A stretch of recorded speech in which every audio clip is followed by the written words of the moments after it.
You're listening to the Rainmaking Podcast, hosted by high-stakes headhunter, author, and professional speaker, Scott Love. Hey, you're listening to the Rainmaking Podcast, and my name is Scott Love. And today, my special guest is me. Yes, I'm going to be doing a few what are called solo casts on my podcast. I haven't done many of those, but there's a few topics, things that I've been talking about with different business groups related to client development and other areas that I wanted to share with you. By the way, I've been speaking at a lot of recruiting conferences. I'll be attending the National Association of Law Placement in April. I actually have a special project that I've been working on with NALP, and that's the trade association for my law firm clients. But if you're in the recruiting industry, I'm going to be speaking at the National Association of Personnel Services annual conference this fall. I'm going to be speaking at Top Echelon's conference in May in Florida and other groups. And if your company is ever looking for someone to speak at a retreat, especially if it's in a nice place like Florida or Las Vegas, and my son just moved to Los Angeles, so if you've got opportunities in Southern California, let me know. Anyways, enough of that. Let's get on to it. The topic for today is the impact of time. Now, I've done some programs on time management to recruiting groups, and I'm not pursuing a lot of professional speaking gigs because doing placements is my core focus. But things that I've learned over the years in making successful placements are things that I'm sharing with people. And there's certain concepts related to how we value time that I want to share with you. And there's three different core aspects of that. One of them is clarity. I think it's important to have real direction on what you want to do, not just overarching annual goals or what do you want your life to look like in the next 3 to 5 years. But what are you doing today? I think if we look at the most important area of how we view time, it's right now. What's happening in this moment? Actually, let's just bring it down to 60 minutes. There are 4 components that affect this. Number 1 is intention, which is what this is. What is your intention? Number 2 is your ability to focus, which when we look at time on an hour-by-hour basis, we're focusing just on the now, not tomorrow. That's just a promise, not yesterday. That's a memory. It doesn't exist anymore. It's gone. The only thing you have right now is now. And that's where you put your focus. The third aspect is intensity. How much energy do you apply to the time or to the task at hand? And then finally, execution. How well do you do what you're supposed to do right now? But when we look at time as being finite and limited, and we bring our focus to the now, I think you'll find that you're going to get a lot more done. When you switch from one activity to another, there is a moment that occurs in that transition that is extremely stressful. For example, imagine that you're doing your online banking and your little girl walks into your home office. Daddy, the head of my doll fell off. Well, can you do online banking and take care of your kid at the same time? No, you can't. Like Peter Drucker said, every process has a beginning, a middle, and an end. We started at the beginning of our work doing online banking. We're in the middle of it. Now we have to abruptly end it and start a whole new task. The beginning, I've got to see my kid, give her a hug, wipe the tears away. The middle, I'm in the process. Let me see the head of that doll. Let me screw it back on. There you go. Give me a kiss. You're on your way. And the end. Then we have to come back to our original task. And what that is when you switch from one activity to another, you know what it is? It's an interruption. And that is what causes stress. So, of course, you want to batch your similar activities with similar activities as you schedule your day. But what we do in our focus, we're looking at today. What is it that we want to accomplish today? What are 2 or 3 outcomes that if you only accomplish 2 or 3 things today, it's a win? I think having a monthly goal and then weekly targets, Sunday night, write your targets down for the week. Before you go to bed, if you do them Monday morning, it's too late. You're not going to feel as prepared. And anytime you're not prepared, you're going to feel stressed. One of the things I do before I go to bed Sunday night, I email myself, what are the 2 or 3 outcomes, 2 or 3 targets for the week? I spend maybe 3 minutes thinking about that. Okay, I want to do this, this, and this. I email it to myself. Boom. I can go to bed. When I get to my office, I take that email, I look it up, I write it down on my dry erase board. Yes, I actually use a super stupid dry erase board. Old school, low tech, but it works to track my metrics each week on 2 or 3 things. And then before you go to bed, looking at tomorrow, what are you going to accomplish tomorrow? What are 2 or 3 outcomes? So that's number one about time is our intention. Number two, I think having a sense of urgency. There are two questions that I found that I ask myself throughout the day that help me to make better decisions in terms of where I focus my energy. And I want to share these with you. One of them I heard from a sales trainer years ago. Now, if you're not in sales, that's okay. Don't get freaked out. Don't hang up on the podcast. Keep listening. I promise it'll be worth it. But Brian Tracy said this, that successful, well-managed people always manage themselves throughout the day on an hour-by-hour basis. And he said, the question they ask themselves is this: what's the best use of my time right now? What would happen to your effectiveness if you asked yourself that question throughout the day? What's the best use of my time right now?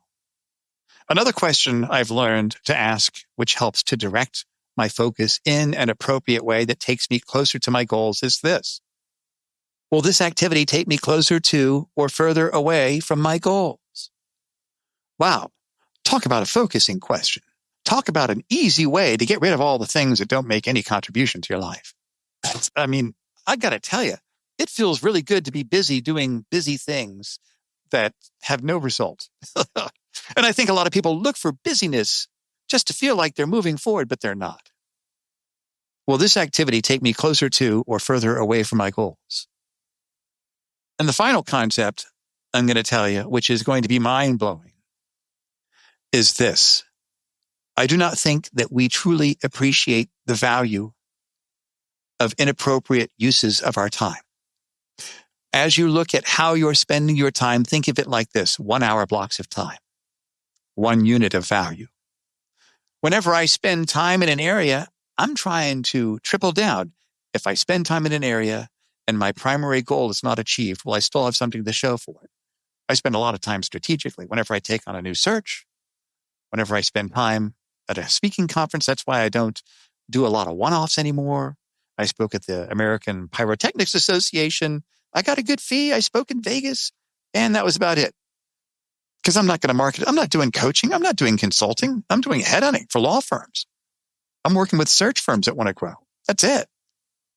So if you spend time in an area and you can't triple the return, it's just a one-off. You want to think more strategically. The question you ask yourself is this: not just what's the best use of my time right now, but can I get a triple return for this time? Here is an example of the value of 1 hour. If you spend an hour of time going in a direction that doesn't take you closer to your goal, you know what that is? That's actually a 2-hour loss of time. What? I just spent an hour on it. No, it's a double loss or more, because that's an hour that you spent walking in the wrong direction, and now you got to go back. Now it's an hour that you got to walk back to get back on track. You see, that's time that you spent going in the wrong direction, and it's time that could have been spent moving you closer to your goal. So when you think of it like that, each hour, if I spend it incorrectly, it's a double loss. If I spend this hour of time incorrectly, I've actually lost 2 hours because I've got to recoup the time that I spent going in the wrong direction. When we think of it like that, we're going to be making better decisions about how we spend our time. One final thought. Think of it like this. I remember one day I'm on my way when I lived in DC. I'm working downtown. I've got to get to Reagan. And I dilly-dallied and not getting to the metro because I wanted to take the metro to the train because of the traffic. It's quicker and easier. I dilly-dallied, and I should have had a sense of urgency because you know what? I missed the metro train by about 30 seconds. And guess how much time the next train was going to show up? 11 minutes. And you know what? That was almost enough time for me to miss my flight. Had I gotten there just 30 seconds earlier, I would have recouped 11 minutes worth of time. You don't know when the next natural or man-made disaster is going to occur. That's why I really believe in margin. We don't know what that next change is going to be, that next disruptor that's going to take our best clients away from us. That's why we can't take for granted everything. We've always got to be picking up a string in the field every time we see it because we might need it for some use. We've got to find these little pockets of time and tuck them away and be productive and useful. And you know what? You already know this lesson, don't you? You know when you learned it? When you were a little kid, the tortoise and the hare. If you have that sense of urgency, the tortoise had a sense of urgency. He didn't take anything for granted. He kept moving forward. He didn't have any time to waste. He said, I've got a deficit in terms of my speed, so I'm going to harvest my resilience and my desire, and I'm going to leverage that for me to advance my goal, and I'm going to win.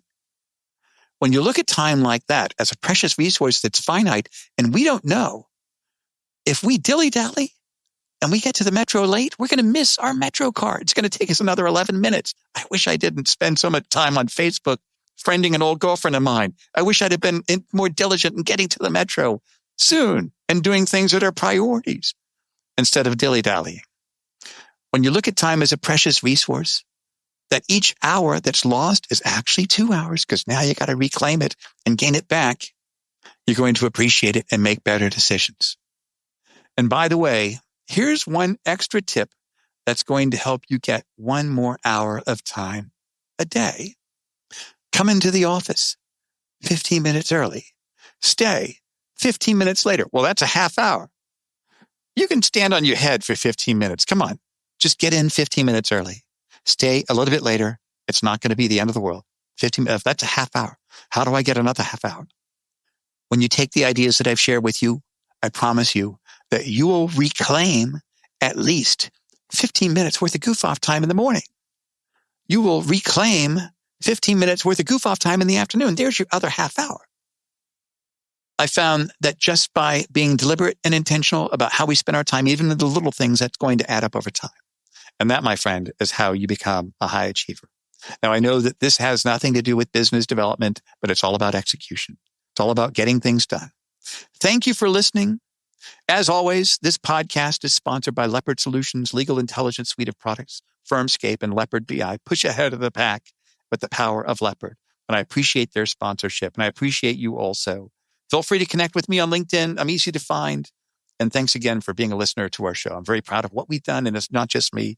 It's my colleague, Gabriella, that's helped out a lot with all the marketing, and our super editor, Z, who's done all of our podcasts. And by the way, if you have any audio recordings that you want done for anything like that, let me know and I'll refer you to him. He does a great job.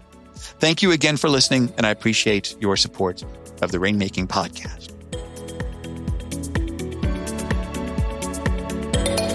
Thank you for listening to the Rainmaking Podcast. For more information about our recruiting services for international law firms, visit our website at attorneysearchgroup.com. To inquire about having Scott speak at your next convention, conference, sales meeting, or executive retreat, visit therainmakingpodcast.com.